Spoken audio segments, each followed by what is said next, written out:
Oi gente, eu sou a Duda e hoje nós vamos conversar sobre o Diário de Miriam, publicado no Brasil pela Dark Side Books.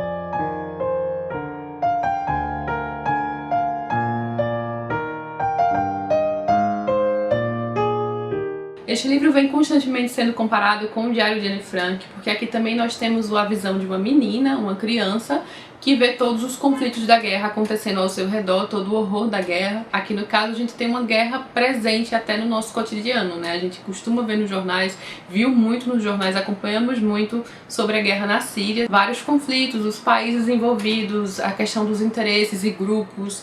Então é algo que a gente vê no noticiário, a gente viu muito, acompanhou muito, só que aqui é uma visão de uma pessoa por dentro. E não apenas isso, mas uma visão de uma criança, uma pessoa inocente que não consegue compreender o sentido daquilo tudo. Até porque quando a gente vai racionalizar, ninguém consegue compreender o sentido dos horrores de uma guerra, né? Então passar por aquilo, estar ali dentro, vivenciando tudo na pele. Durante esse livro a gente vai sentindo muito isso. Eu já tinha considerado um peso, assim, enquanto eu estava lendo o Diário de Anne Frank, pensando como o mundo deixou aquilo acontecer, a gente vê que as coisas não exatamente mudaram, porque tem tantos horrores acontecendo em um país distante do nosso, então nem sempre a gente percebe a amplitude, né? Eu acho que todos sabemos, mas acompanhar esse tipo de relato é especialmente forte por conta disso, porque a gente se coloca ali no meio também. É um olhar por dentro, um olhar por dentro de uma família aqui na qual a Miriam fazia parte. A gente vê as pessoas como elas são iguais em qualquer parte do mundo, sabe? A Miriam fazia parte de uma minoria cristã e ela sempre morou em Alepo.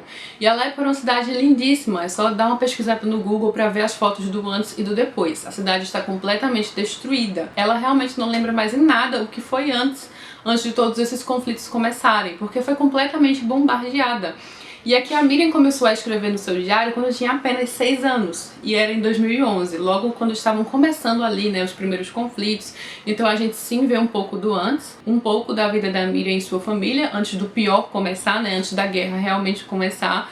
E a gente vê um cotidiano tão alegre, assim, cheio de cores, de uma criança que adorava sair pra brincar, que adorava estudar. Eu particularmente achei esquisito da linguagem, da forma de ver o mundo, de ver a família, com um olhar, sim, infantil. Eu já vi algumas pessoas questionando sobre como uma garota tão nova poderia escrever esse tipo de relato. Mas claro, aqui a gente tem sim a ajuda do jornalista francês Philippe Lobjois, ou Lobjois, eu não sei muito bem como se diz, eu sou meio péssima no francês. Mas aqui temos a foto dos dois. A Miriam hoje em dia já é mais velha, claro, ela começou aqui o diário com 6 anos, mas ao final ela tinha 13 anos, né, que foi em 2016, 2017, ainda tem um pouquinho também. Então sim, claro que existiu aí uma orientação, uma ajuda por parte do jornalista de guerra. Mas eu particularmente achei que as passagens têm sim essa visão mais crua, simples, essa visão inocente, essa forma de ver o mundo pelos olhos de uma criança.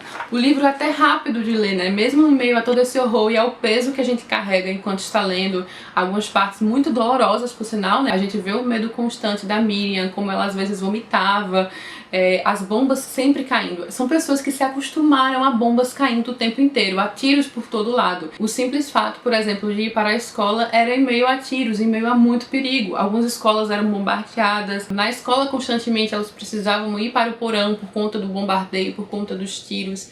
E é interessantíssimo aqui ver, por exemplo, que a Miriam sempre tinha essa vontade muito grande de aprender, algo que ela também tinha em comum com a Anne Frank, por exemplo. Então, mesmo em meio a tudo isso, ela não abandonou a escola, ela sempre procurou aprender mais e mais. Mas, por exemplo, aqui a gente tem no final o relato de um fotógrafo que faz questão de ressaltar que a Miriam não reflete muitas crianças lá em Alepo, na Síria, de uma forma geral, que não puderam estudar, uma geração de novos analfabetos, uma geração que não tem o menor estudo. Isso no caso das que conseguiram sobreviver, né? Porque muitas crianças perderam a vida. E aí a gente se defrontar com essa questão, né, da inocência das crianças, da vida, das brincadeiras e estudos e aprendizado, sendo completamente imaculada por todos esses horrores ao redor, horrores que ninguém merece, nenhum adulto tem condições, né, de ver todos os dias, que é uma coisa que marca muito e traumatiza muito, que dirá crianças passando por tudo isso. Então aqui a gente vê muito desse cotidiano e é completamente louvável a forma como essas pessoas, mesmo em meio a tudo isso, procuravam pequenas coisas para se alegrar e ajudar uns aos outros. Pessoas de religião diferentes, de grupos diferentes, ainda assim estavam todos ali unidos, doando coisas, doando roupas, comida, ensinando uns aos outros. Então mesmo em meio ao horror de toda a guerra, sabe, da pior parte, da pior expressão humana, né, de toda a atrocidade ali no meio, de todo o horror que os seres humanos são capazes de perpetuar, também a gente vê este outro lado, pelos olhos da Miriam, que narrava o seu cotidiano com o de sua família e o das pessoas ao redor. Pessoas que não perderam a esperança, que estavam sempre ali lutando para seguir em frente, que tiveram que abandonar suas casas, procurar locais onde pudessem ficar seguros, mas nenhum local era exatamente seguro. E a gente vê aqui essa parte principal do conflito entre 2011 e 2016, e muita gente achou que aquilo ali seria o fim da guerra, mas não foi, até porque a guerra continua até o momento. Tanto que ao final, no relato do fotógrafo, a gente vê um pouco mais dessa visão dos países, dos interesses, então ele vai narrar mais pra gente esse quesito.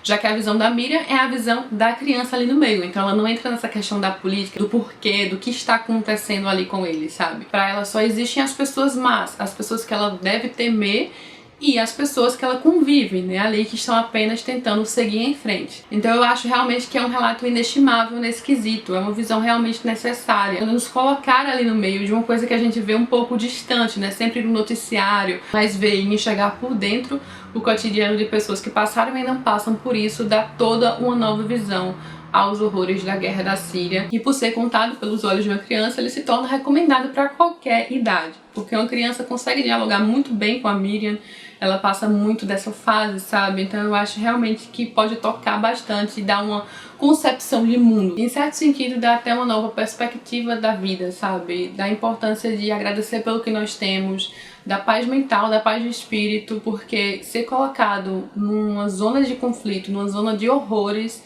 realmente é algo abominável que nenhum ser humano deveria passar. Esse livro foi publicado pela linha Crânio da Dark Side Books, que é uma linha não ficcional da editora. A edição está bem caprichada, vem várias fotografias, vem textos extras, né, tanto do jornalista quanto do fotógrafo, e também uma parte muito fofa e tocante de crianças que tomaram conhecimento da história da Miriam antes dela ser traduzida para o português e fizeram abaixo-assinado, fizeram cartas para pedir que editoras trouxessem e traduzissem o livro aqui no Brasil, porque gostariam de conhecer mais a história da Miriam. Daí a importância também deste tipo de relato para crianças. Eu achei esse livro incrível, uma experiência muito válida e também forte no quesito da conscientização. É uma recomendação que eu dou de coração aberto para toda e qualquer pessoa. Muito válida a leitura do Diário de Miriam, da Miriam Roweck, será que é assim que se diz? Nos colocar ali dentro de sua realidade, da cultura, dos costumes. A gente também vê muito disso, sabe? Dos sabores, das comidas. Então acaba sendo muito especial em vários sentidos. Eu vou ficando por aqui, eu espero que vocês tenham gostado do vídeo, especialmente gostado do livro, se interessado pela leitura, porque é uma leitura que vale muito a pena. Eu vou deixar o link para a compra do livro aqui embaixo, caso alguém se interesse. E me conta aqui embaixo o que você achou, vamos trocar uma ideia nos comentários. Eu adoro bater um papo com vocês, eu acho que é uma das partes mais legais de produzir conteúdo para a internet. Se gostou do vídeo, não esquece de curtir aqui embaixo, isso ajuda muito o canal. E se inscrever caso ainda não seja inscrito. Um beijo! E até a próxima!